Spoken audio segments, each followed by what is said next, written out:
Bueno, pues egunon guztioi eta ongi etorri berrikuntza kasu praktiko bati buruzko webinar berri honetara.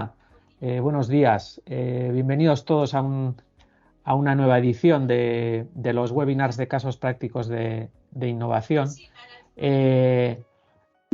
Para aquellos que no conozcáis los casos, los tenéis todos disponibles en la página web de Innovasque, en donde está en el apartado del banco de casos prácticos. Los casos son experiencias de socios de Innovasque que bueno, quieren compartir con los demás, con entidades socias de Innovasque, las experiencias innovadoras que han llevado a cabo, pues como un aprendizaje y como una forma de compartir experiencia con los demás. En el caso de hoy tenemos a Think On Marketing, que en la persona de su director de IT de innovación, Xavier Tranche, nos va a contar el caso en el que han desarrollado una metodología para la creación de espacios digitales. Nos va a contar cómo esto surgió durante los duros meses de pandemia y cómo eso ha derivado hacia bueno, la creación de una metodología muy interesante. Nos va a contar los retos a los que se tuvieron que enfrentar, cómo desarrollaron la metodología y los resultados que han obtenido. Y además os puedo decir que lo va a hacer de una forma muy interesante, muy novedosa, muy interesante, que seguro que os va a gustar. Yo sin más doy paso a Xavier y nada, al final pues haremos un turno de preguntas para que todos y todas podamos transmitirle a Xavier cualquier duda o cualquier interés que nos haya surgido. Adelante, Xavier. Es que ricasco, Alfredo. Bueno, egunon guztioi, os voy a contar un poco, bueno, ya me han presentado y os voy a contar un poco como un caso práctico que hemos hecho de innovación desde Think On Marketing, que surgió a raíz de la pandemia, ¿no? Y fue bastante interesante y nuestro objetivo realmente era, por las necesidades de lo que estaba ocurriendo, era poder asumir y realizar de manera eficiente lo que veníamos haciendo de manera continua, que era acercar la innovación en entornos digitales para que el negocio fuese rentable, ¿no? Lo voy a hacer no solo hablando y voy a hacer un PowerPoint, sino que me he preparado aquí unos dibujos que van a ser un poco el guión de lo que voy a contar y lo voy a ir dibujando en directo para que podamos tener como una guía visual, ¿no? Sobre esto. Voy a cambiar la cámara un momentito y la voy a fijar para que la podáis ver todo. Lo voy a anclar para que lo tengáis en primer plano y veáis bien lo que dibujo, ¿ok? Venga, poner en primer plano. Listo. Bueno, luego si alguien quiere tener los slides similares, no tengo ningún problema, pues podéis en contacto con Alfredo y os los puedo mandar. Vale. Bueno, ¿cómo se llama la metodología que creamos? La metodología que creamos, el nombre se lo pusimos a posteriori, como suele pasar en estas cosas, que era Espacios Digitales Ágiles, ¿no? Y un poco para contar cuáles fueron los antecedentes, todo esto cuando surgió, pues nos encontramos justo ahí, en mitad del bicho, ¿no? En mitad del COVID, que nos había encerrado a todos, y en el mercado lo que estaba pasando es que había realmente una aceleración muy amplia de la necesidad de tener encuentros en un entorno virtual, ¿no? O sea, de realizar acciones que fuesen de marketing y ventas por parte de nuestros clientes, que hasta entonces, especialmente en el caso de los sectores más industriales, ocurrían en ferias o lugares similares. Pero ¿qué es lo que pasa? Que, claro, como estábamos en la pandemia, todo esto de viajar aquí con el avioncito, fuera, no se podía hacer, no había ningún lugar donde podíamos ir. Entonces, aumenta muchísimo la necesidad de establecer canales a través de entornos digitales para potenciar el marketing y las ventas, ¿no? De cualquier empresa. Esto lo que hace es que se requieren muchas necesidades por ejemplo, de hacer implantaciones de CRM conectados a webs, conectados a redes sociales, conectados a estrategias de social selling que ya se conocían, pero seguíamos teniendo la forma antigua, ¿no? de gestionar todo esto. Los que vengáis del mundo de IT, os sonará bastante todo esto de los entornos de cascada. ¿Qué es lo que pasaba en este entorno, en los entornos de cascada? que se establece de manera muy definida cuáles son los requisitos de lo que supuestamente tiene que hacer una solución. Y está todo definido al principio. Pero claro, tenemos aquí un mapita, un mapa del tesoro, nosotros estamos aquí, y entonces en teoría sabemos perfectamente el camino y cómo llegar hasta el tesoro. Vale, esta es la teoría, que es muy bonita. Pero como siempre llega la realidad y te da una bofetada, ¿no? ¿Qué es lo que pasaba en la realidad? Pues en la realidad lo que está pasando es que estamos en un entorno súper cambiante y muy rápido y encima muy desconocido. Con lo cual, al estar en un entorno desconocido, la predictibilidad de las cosas es muy pequeña. Nos encontramos con que hay muchísimo caos y muchísimo cambio que es muy rápido.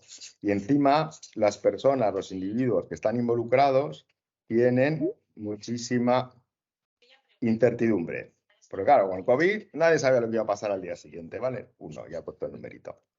Pues esto es el escenario un poco que tenemos, ¿no? Tenemos un entorno muy cambiante y entonces los sistemas antiguos para gestionar y construir espacios digitales que están conectados con entornos sociales para poder establecer relaciones humanas, que al fin y al cabo son relaciones humanas entre marketing y ventas, ¿no?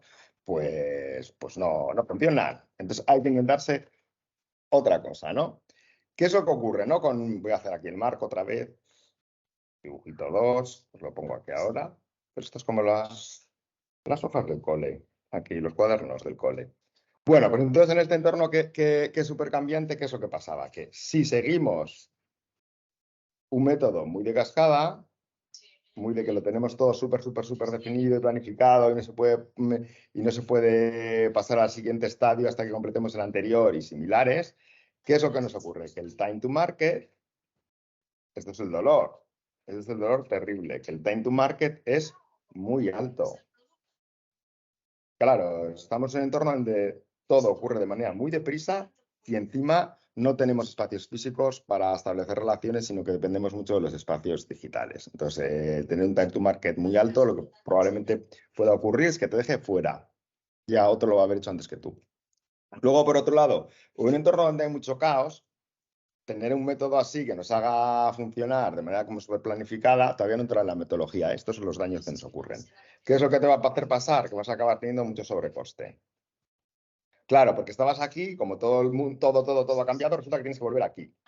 Si sigues las metodologías tradicionales, tienes que volver aquí. Todo esto se va a dar por saco, claro, no te funciona, tienes que volver a construir una y otra vez, una y otra vez, una y otra vez, una y otra vez. Sobrecoste para las empresas, ¿no?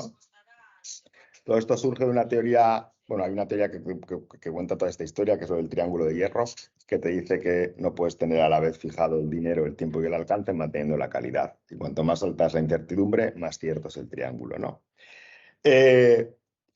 Esto viene, ¿por qué? Porque se querían hacer las cosas así, porque en general se parte de una hipótesis, que es una hipótesis. Como lo saben la gente de ciencias, las hipótesis no son ciertas hasta que se demuestran.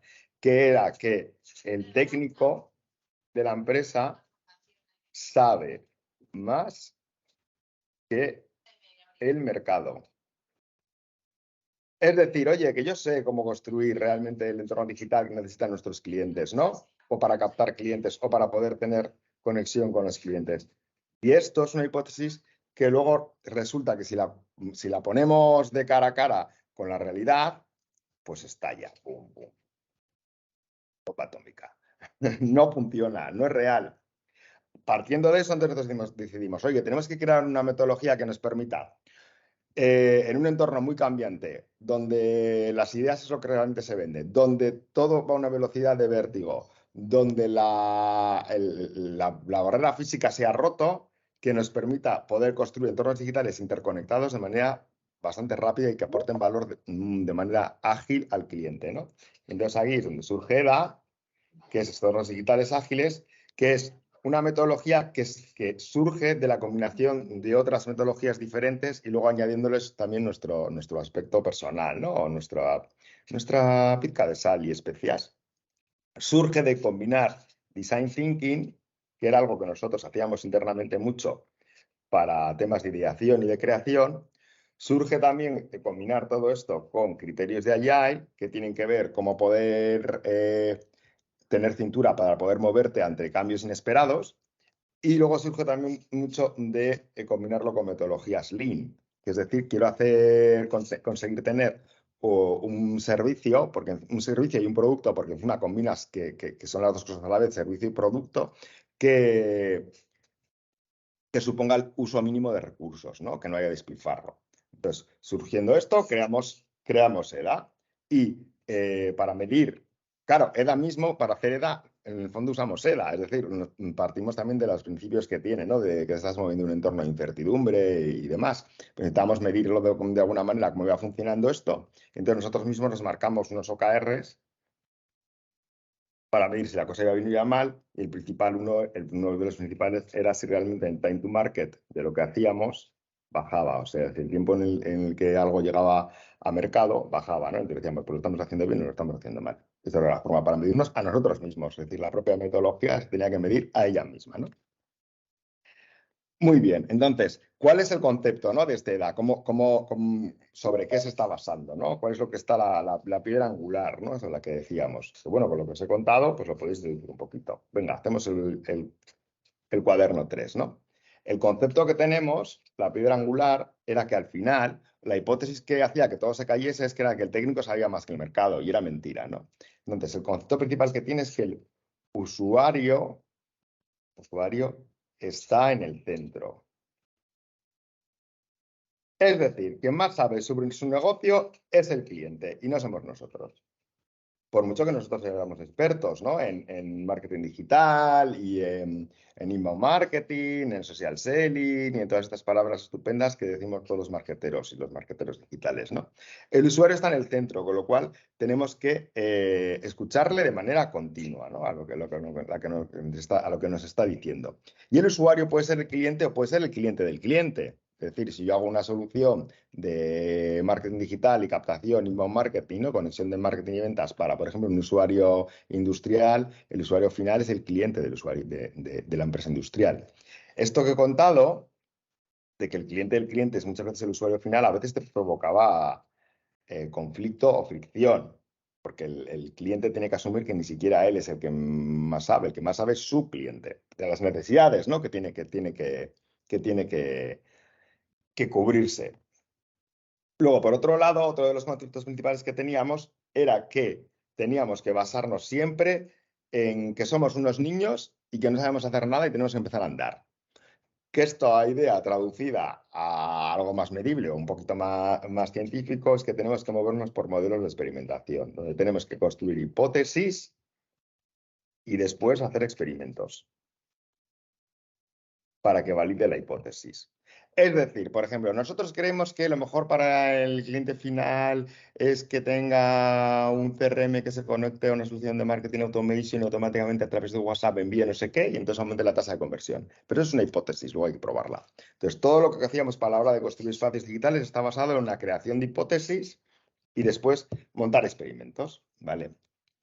Claro, si funcionas también bajo un sistema de hipótesis y experimentos, lo que acabas consiguiendo como efecto colateral es que te involucras en una rueda, en una espiral de mejora continua. ¿Por qué? Porque como todo el rato estás haciendo experimentos, no paras. No es que digas, bueno, ya está, ya he terminado. No, estás haciendo experimentos y lo que haces realmente es iterar, ¿no? sobre la misma idea o el mismo concepto. Y luego, por otro lado, admites que puedes fallar. O sea, que una hipótesis puede ser falsa. Pues ya está, pues sin ningún tipo de complejo, la tiras a la basura y ya está, ¿vale? Para poner en marcha estos conceptos, realizamos una serie de acciones con el cliente, ¿no? Rápidamente desde el principio, al inicio de los proyectos, ¿no? De los proyectos de recordar que son de creación de espacios digitales que de manera innovadora permitan que el canal de Internet sea más rentable para el negocio. Muy orientado a departamentos de marketing y de ventas, ¿no? Bueno, pues estas acciones, me hago aquí otra hojita, otro dibujito que vamos a tener, que hacíamos con el cliente cuando arrancábamos, esta es la 4. Aquí como somos un poco peliculeros también, pues era hacer siempre con el cliente sesiones de lo que se conoce como Inception, ¿no? Origen, la película de Nolan. La película de Nolan, Origen, ¿de dónde viene todo, no?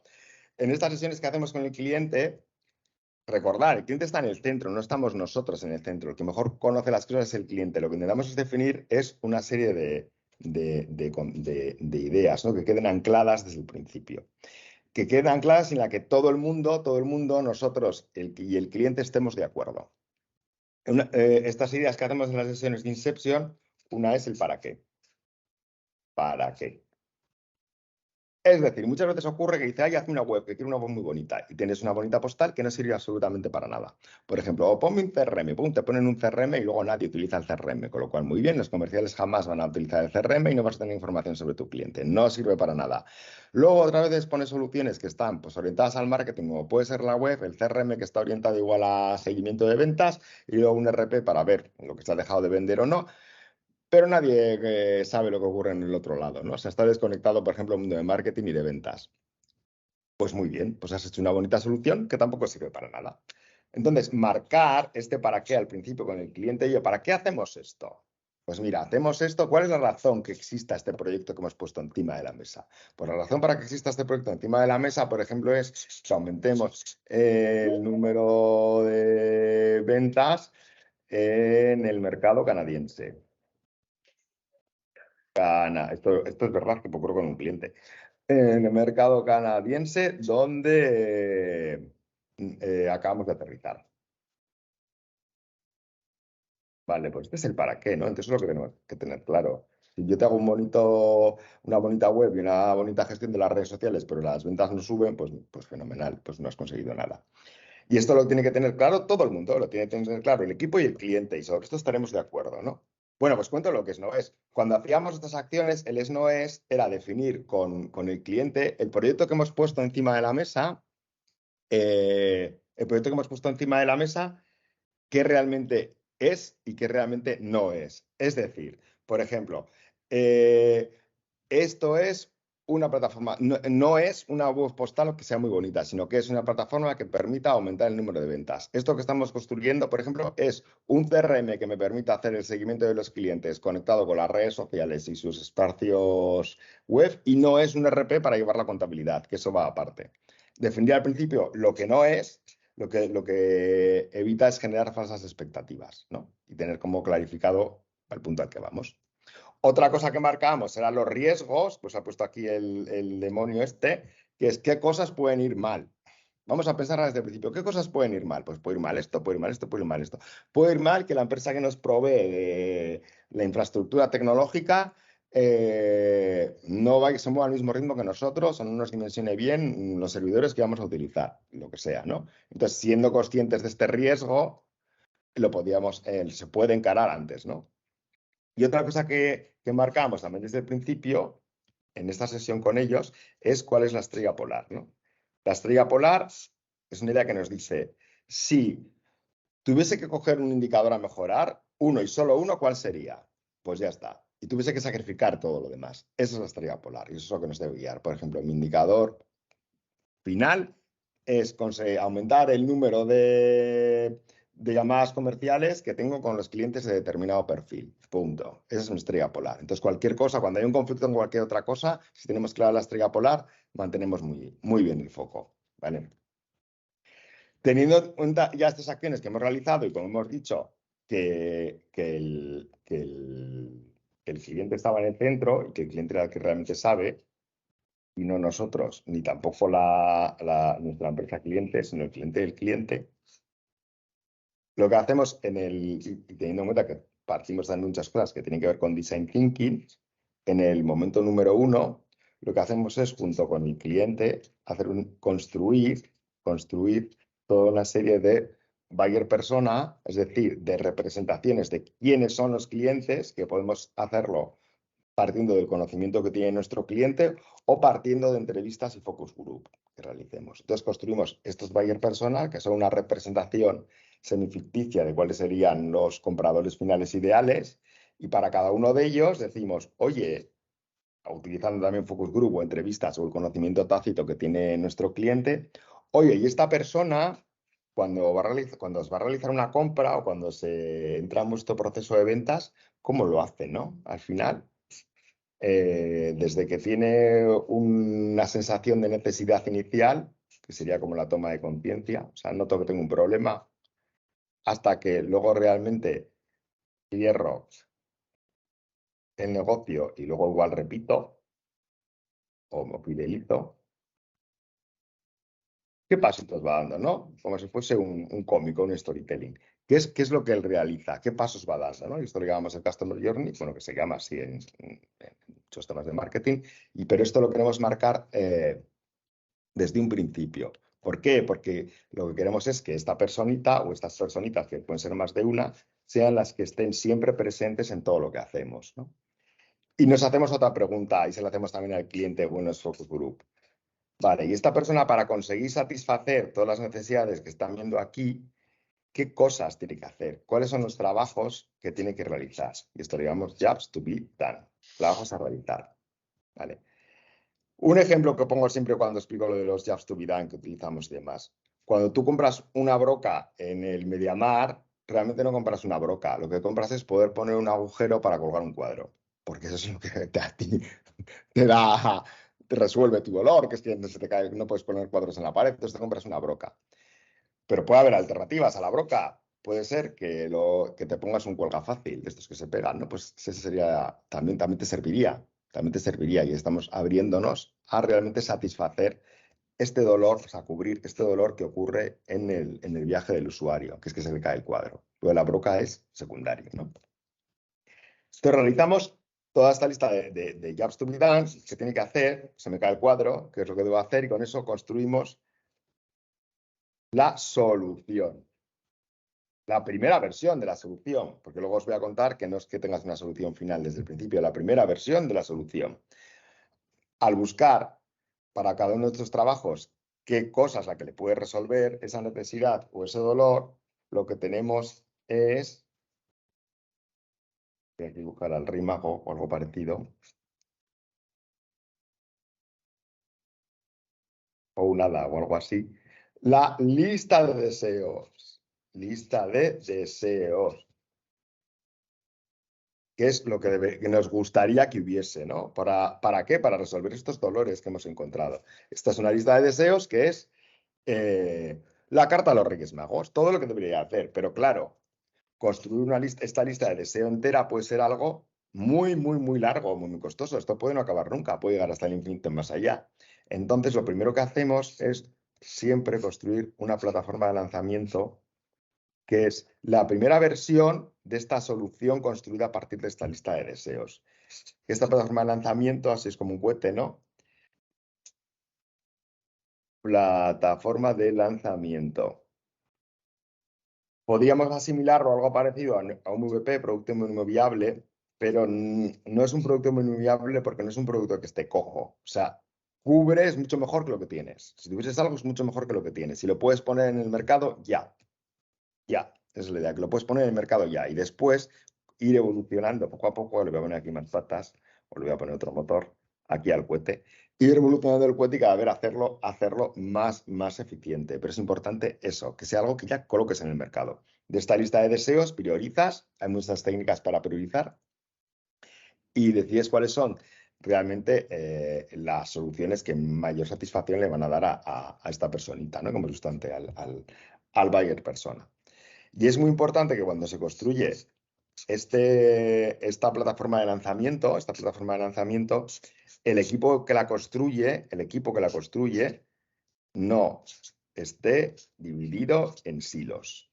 Porque cuando hablamos de entornos digitales hay una tendencia horrorosa a decir, estos son los de IT, estos son los de desarrollo, estos son los de diseño, estos son los de comunicación, estos son los de ventas. Y si la gente que construye la plataforma de lanzamiento se divide así, no va a funcionar. No va a funcionar porque las conexiones de comunicación que tiene que haber, uno habla lenguajes distintos y las conexiones de comunicación que tiene que haber se multiplican, ¿no? Cada vez por más si estás manteniendo silos separados. Esto voy a hacer otro dibujito aquí. Esto, bueno, hay una teoría que ya lo dice de manera bastante clara, que es que cuanta más gente estés involucrando de manera separada, esta era la 5, me parece. Pues está la 6. Si tengo aquí dos grupos separados, tengo un canal de comunicación. Si tengo 3 grupos separados, tengo 3 canales de comunicación. 1, 2, 3. Si aquí meto 1, 2, 3 y 4 grupos separados, los hilos, tengo un canal de comunicación, 2 canales de comunicación, 3 canales de comunicación, 4 canales de comunicación, 5 canales de comunicación, 6 canales de comunicación. Cuanto más puntitos vaya agregando, esto crece, no crece de manera lineal. No crece de manera lineal, sino crece de manera exponencial.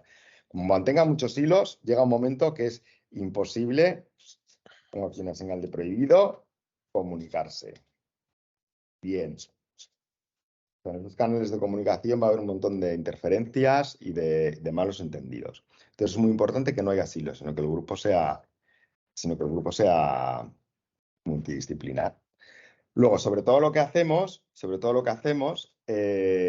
bueno, antes voy a hablar un poco del grupo. Que el grupo sea multidisciplinar, ¿vale? ¿Qué necesitamos para que no haya silos? Que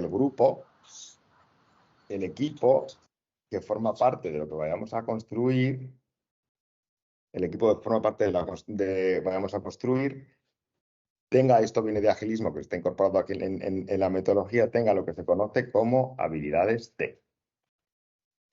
¿Qué es esto de que tenga habilidades T? Habilidades T quiere decir que dentro de este grupo todo el mundo va a tener un palito, el palito de la T, que es su habilidad más importante, ¿no? Por ejemplo, imaginaos, aquí tenemos una persona que es de bases de datos, ¿no? Pues para manejar CRMs y programarlos, bla, bla, bla.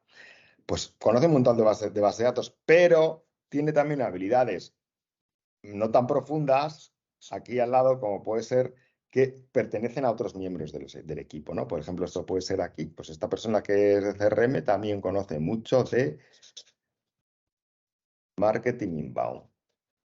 Yo qué sé, pues tiene esta habilidad. No es la habilidad principal, no tiene un conocimiento súper experto en esto, pero sabe algo de esto, ¿no? Y puede tener aquí otra que tenga que ver, que sabe también de desarrollo web, por ejemplo, ¿no? Entonces, fomentar que el equipo tenga habilidades T va a hacer que este equipo funcione de manera mucho mejor, porque se entienden entre ellos, y luego también evita que exista el concepto del superhéroe. Con el concepto del superhéroe, que es horroroso, es que si, por ejemplo, solo hay una persona que sabe hacer sobre algo y para todos los demás suena chino, como esta persona no esté por lo que sea, pues porque se puede poner enfermo, pues porque coge vacaciones, ¿no? Porque tiene vida, por miles de razones, entonces el equipo se cae porque has perdido a una persona que solo él sabe hacer eso y nadie más. Y los demás no lo entienden. Y luego también evita que tenga que venir alguien a salvar el día, que eso es otro concepto erróneo, ¿no? O sea, el equipo es el responsable de que las cosas salgan adelante, no que una persona venga y nos salve el día, ¿no? Eso no. Luego, para que funcione bien este equipo, que estábamos diciendo, que no esté marcado en silos, también es muy importante que sea estable, es decir, que esté a este proyecto, ¿no? A este producto o servicio y estén siempre ellos. Y no esté gente entrando y saliendo, entrando y saliendo, entrando y saliendo. Si da gente entrando y saliendo, entrando y saliendo, entrando y saliendo, la comunicación entre el equipo y por tanto lo que produce, lo que crea, también es bastante peor. Se pierde muchísimo tiempo en volver a explicar lo mismo. Y luego hay cierta información tácita, o sea, no explicitada, perdón, implícita, no explicitada, que también se pierde. El equipo transmite conocimiento sin darse cuenta. Y es muy importante que para que funcione muy bien este equipo esté autoorganizado y empoderado, ¿eh? O en poder. Esto quiere decir que ellos son los que deciden el cómo. El cómo es del equipo. Es decir, digamos que quien gestiona el proyecto va a decidir qué es lo más importante para hacer, ¿no? O qué es lo que más valor aporta. Pero el cómo se hace o se construye lo decide el equipo. No lo deciden desde fuera, lo decide el equipo. Eso es muy importante. Un corolario que tiene esto es que estos equipos se acaban empoderando muchísimo y tienen mucha capacidad de tener iniciativa, sin que tenga que venirles nadie a decir qué hacer, ¿no? Bueno, y todo lo que construya y todo lo que realice este equipo, estoy aquí desvelando un poco cómo es la metodología. Las 7, vamos. Todo lo que realice y todo lo que construye está basado, como había comentado antes al principio, en una filosofía de experimentación. Experimento. Cada vez que el equipo va a realizar algo, parte de una hipótesis. O sea, lo tiene que marcar como una hipótesis, lo que voy a construir. De esta manera escrita, ¿no? Por ejemplo, dado que mi estrella polar, esta de aquí, es tal. Entonces, si hago el cómo que habíamos dicho antes, que es la hipótesis nula, diríamos así para los de estadística, si hago no sé qué, nuestra estrella polar, otro KPI que tenga que ver con este OKR, subirá en un 30%. Y esta es la hipótesis. Y antes de empezar a construir, marca la hipótesis de lo que supuestamente vas a conseguir con lo que construyas. Entonces, después, cuando lo has construido y lo has puesto en mercado, lo has ensamblado a la plataforma de lanzamiento que había comentado antes, si la hipótesis que hemos dicho es cierta, es verdad, pues entonces consolido. Consolido. Y si la hipótesis que había comentado antes no es verdad, nos da los datos, pues nada. ¿Qué es lo que hago? La tiro a la basura. Aquí la papelera de reciclaje. Fin, fin, fin. Y que no nos dé dolor esto, tirar cosas a la basura. O sea, que no nos... Por una cosa que suele ocurrir muchas veces con metodologías como que sean más tradicionales, es que la gente tiene tendencia a enamorarse de lo que construya, ¿no? Y a anclarse a ello. Pues no, aquí no. Hemos dicho que no. O sea, tirar cosas a la basura no nos da miedo y si hay que hacerlo, se hace. ¿Por qué? Porque si te anclas una idea que ves que no funciona y lo que intentas es seguir con ella, estás incurriendo en un desgaste por parte del equipo bastante importante, en una no satisfacción del cliente. No, no, pero es que lo que habías escrito en el pliego decía que era justo esto. Ya, pero es que eso no aporta nada de valor. Eso es una idea que se ha tenido, pero que no ha funcionado. Y luego estás incurriendo en costes, ¿no? En costes de oportunidad. O sea, en vez de estar haciendo otra cosa nueva que pueda aportar más, sigues anclado en algo del pasado que no te está aportando nada. Pues fuera, a la basura. Entonces eso lo tiras, ¿no? ¿Qué es lo que cuando pusimos en marcha la metodología, ¿no? Luego, ¿qué indicadores tuvimos, ¿no? Te voy a contar un poco. ¿Qué indicadores tuvimos que nos decían, pues si íbamos bien o íbamos mal o qué resultados habíamos tenido, ¿no? Cazamos los KPIs. KPI o OKR, recordar, KPI es algo del pasado, ocurre cuando ya tienes el dato. OKR es lo que querrías tener. Vale, pues un KPI que teníamos es que lo habíamos marcado desde el principio y os lo decía antes, es que el time to market, el tiempo que se tardaba en tener una solución, un entorno digital que estuviese orientado a mejorar la marketing y ventas para una empresa cliente, bajaba. De lo que teníamos antes, bajaba. Y de lo que generalmente había en el mercado. O sea, no se tardaba, pues muchas veces en 3 meses ya tenías algo en mercado. ¡Pum! Para poder usar. Y luego esto iba mejorando. Después este producto iba mejorando. Vale. Otro tema que teníamos es que, otro KPI que teníamos es que para nuestros clientes, lo que en marketing se conoce el coste por lead, o sea, recordar que esto va muy orientado a tema de marketing y ventas. Entonces, la consecución de leads, o sea, o de clientes potenciales con los que luego puedas trabajar, clientes potenciales válidos, con los que luego puedas trabajar y madurar, el coste por lead para los clientes bajaba. Es decir, ¿cuánto me cuesta conseguir un lead válido? Un potencial contacto al que yo le pueda vender, el cliente le pueda vender, que sea válido. Pues el coste por lead que teníamos bajaba.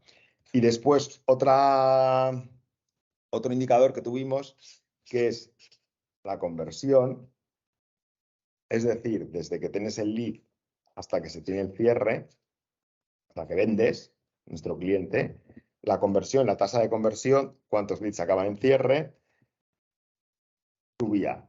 Y una cosa, al aplicar este sistema, como que tenía bastantes ideas innovadoras y algunas ideas un poco locas, nos indicó también que esta conversión subía dentro de lo que en el tema marketero se conoce como dark social. El dark social, así voy a poner una máscara. Teatro de estas religiosas, ¿no? El dark social, para lo que no sepáis, es todas aquellas comunicaciones que tú realizas de manera digital, pero no son explícitas, no las tienes controladas. Para que lo pongáis, si yo realizo una publicación en LinkedIn, eso no es dark social, porque yo estoy realizando una publicación, inmediatamente yo sé el impacto que tiene, ¿no? O si yo publico una página de aterrizaje para vender un producto, las visitas que tiene esa página de aterrizaje no es Dark Social, yo sé lo que hay. Pero el Dark Social son todos los comentarios y conversaciones que se están generando alrededor de nuestra marca para ya decidir si la compran o no la compran, nuestros clientes potenciales, en espacios que no están directamente controlados por nosotros, como puede ser, yo que sé, foros que hay por ahí o canales de Telegram que se crean por ahí o lo que sea.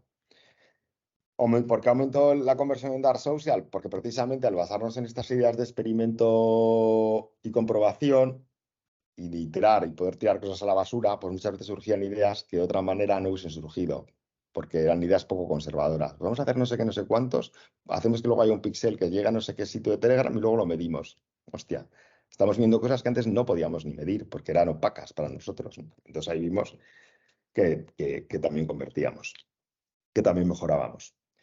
Esto que antes era oculto, dejó de serlo.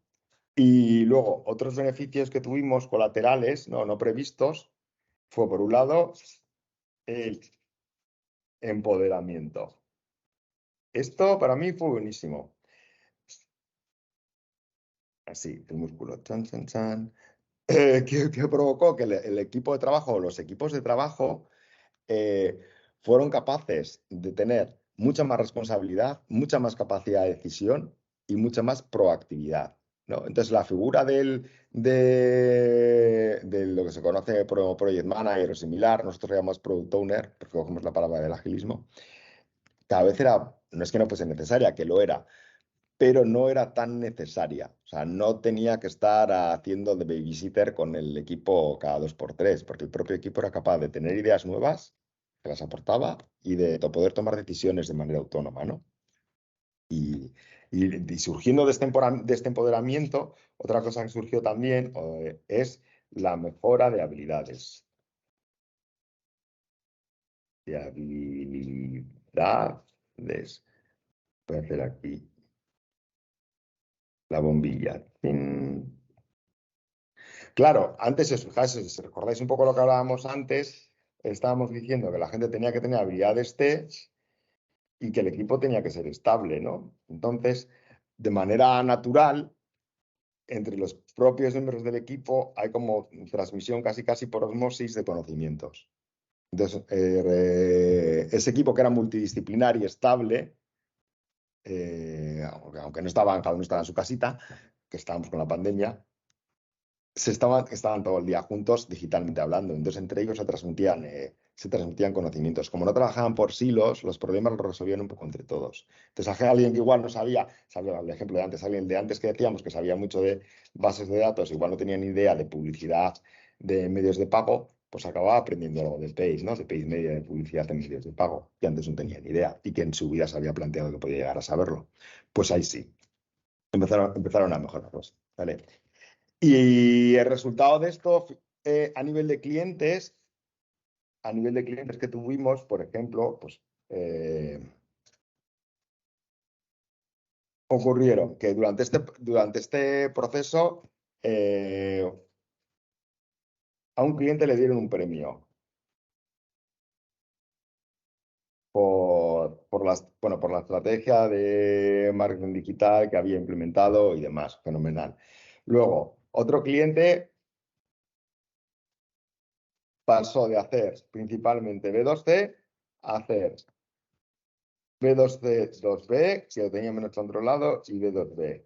Estas dos áreas las tenía dentro de un poco de su cartera, pero no eran tan intensas, ¿no? Pues esto ganó muchísima intensidad, sobre todo esta de aquí. Antes se dirigía a público final, principalmente, pues luego consiguió empujar muchísimo el tema de B2B, en el que se dirigía a distribuidores que a su vez ellos después potenciaban en público final, ¿no? Y, y luego, otro resultado que tuvimos es que al final había productos que se esperaba que tuviesen una dimensión de X cuando, digamos, cuando se acabase el proyecto. No me gusta hablar de proyectos, pero yo creo que sabíamos más que hablar de productos que son eternos. Pero bueno, al final el tamaño o el alcance que acabó resolviendo, pues en vez de ser 2X, fue casi de 1 o fue más de 1,8X. Se sustituyeron más cosas en el mismo plazo de tiempo. Porque al llegar muy rápidamente al mercado y basarte en un funcionamiento de experimentación continua, el outcome más que el output, o sea, es decir, los resultados que se conseguían eran mayores de lo que inicialmente estaba previsto, ¿vale? Y bueno, voy a ponerme la cámara ahora normal. A ver, cambiar de cámara. Esta no es. Ahí estamos, esta es la mía. Bueno, esto un poco, pues, nuestra experiencia, ¿no? Luego recogimos todo esto, durante todo el proceso lo fuimos plasmando en una metodología. Aquí os he dado unos esbozos de en qué consiste, pero una metodología con unos pasos, con unas formas de actuar, con un tema de cómo medir. Y aunque ya se ha pasado la pandemia, la hemos consolidado y la seguimos aplicando. La seguimos aplicando. Es nada, si alguien quisiera tener alguna pregunta, o sea, me quiere hacer alguna pregunta sobre esto, eh, o que queréis saber algo más, pues ya sabéis dónde estoy, podéis hablar conmigo o podéis preguntar ahora. Sí, yo os animo también desde aquí a que hagáis preguntas. Yo, Xavier, se me ocurren un par de cosas mientras has ido hablando, eh, me han surgido. Eh, y por favor, quien quiera intervenir, nada, que conecte el micrófono y puede hacer preguntas. No, la primera, Xavier, has mencionado el tema este, la barrera con ese concepto que os encontrasteis de que el que sabe es el técnico, ¿no? O el que Mm, sabe soy yo, la empresa que he diseñado, que soy el que ha hecho esto y yo lo conozco y tal.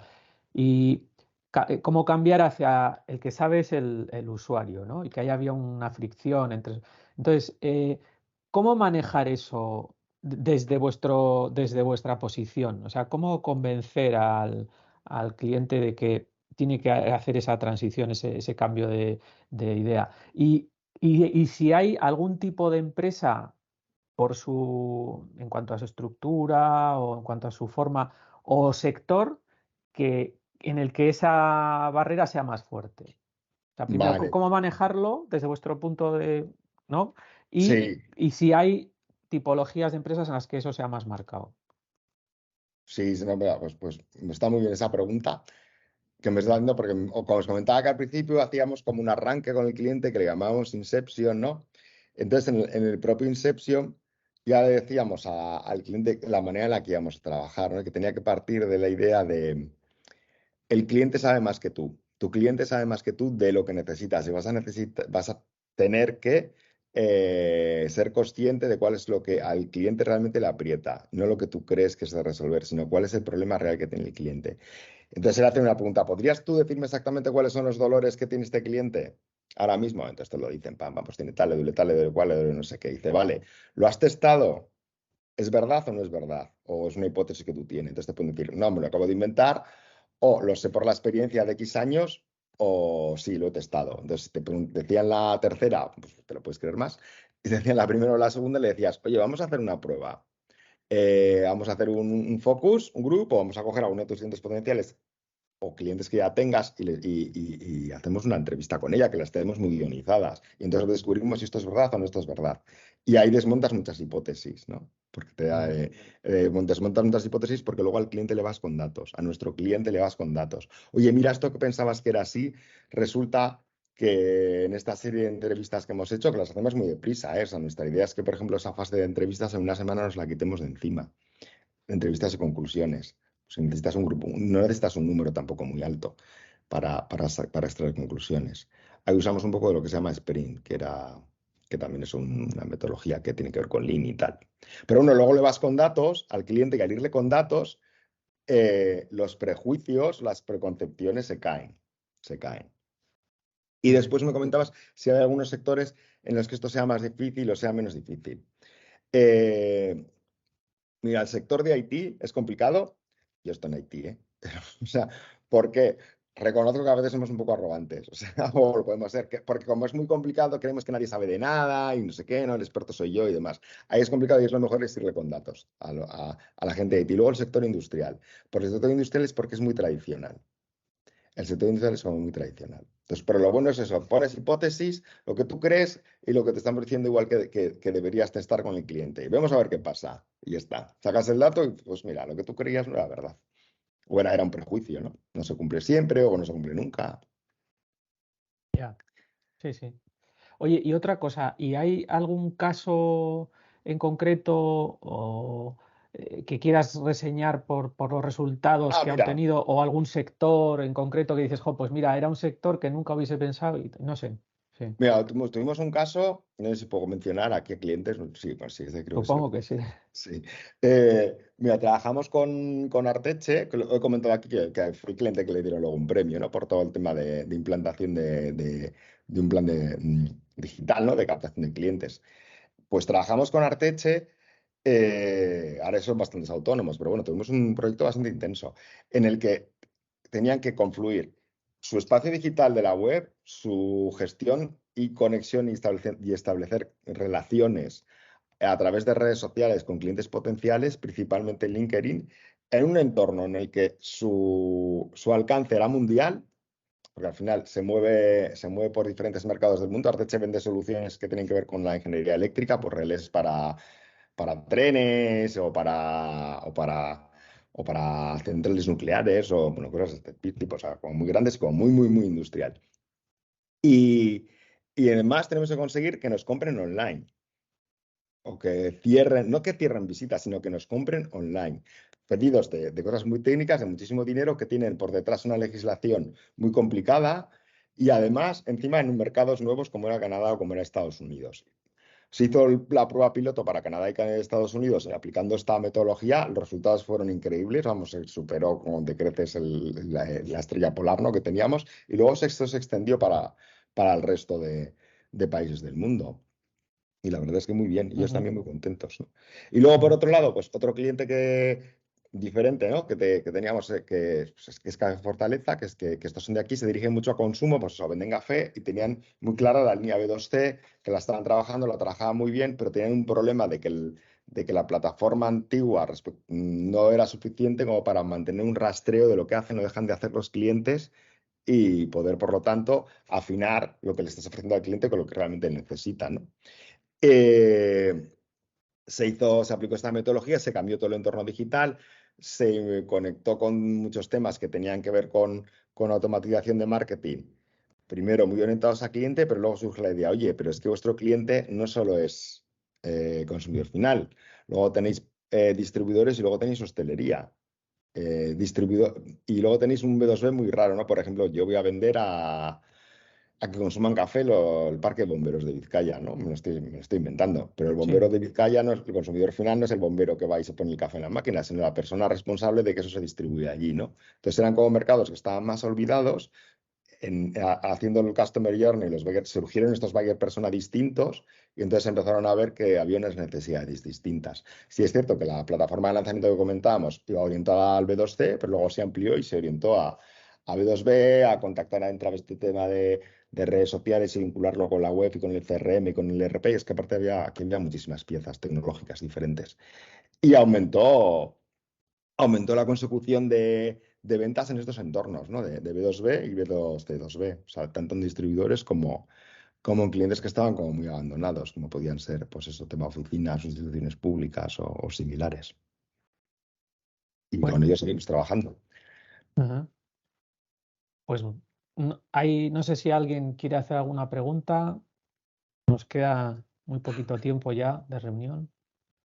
No, no hay más, no hay intervenciones. Bueno, todos habéis conocido a Xavier, sabéis cómo localizarle. No sé, Xavier, si quieres añadir algo más. Eh, Nada, lo que os comentaba, ¿no? Los dibujos estos que los he hecho en directo, para que no penséis que todo es directo, me los tenía también preparados por si acaso, se me acababa el rotulador, lo que fuese. Si alguien los quiere o similar, no tengo ningún problema en ujú, daros. Podéis contactarme, buscáis por LinkedIn y similar, y hasta, oye, que estuve en el webinar y tal. ujú. ¿Me podrías mandar los dibujos que hiciste? O los mando, sin Muy problema. bien, muy bien. Bueno, pues muchas gracias a todas las personas que nos habéis acompañado hoy. Esperamos que os haya gustado. Yo creo que, como os decía al principio, Xavier ha hecho una presentación muy amena, muy interesante. Y bueno, pues muchísimas gracias a Xavier, a Think on Marketing, por compartir su experiencia. Y nada, yo os emplazo al próximo webinar, que será el 27 de octubre, ya lo comunicaremos con tiempo. Y bueno, pues lo dicho, gracias a todos. Eskerrik asko, etortzeagatik eta agur. Venga, Chao. agur, Xavier.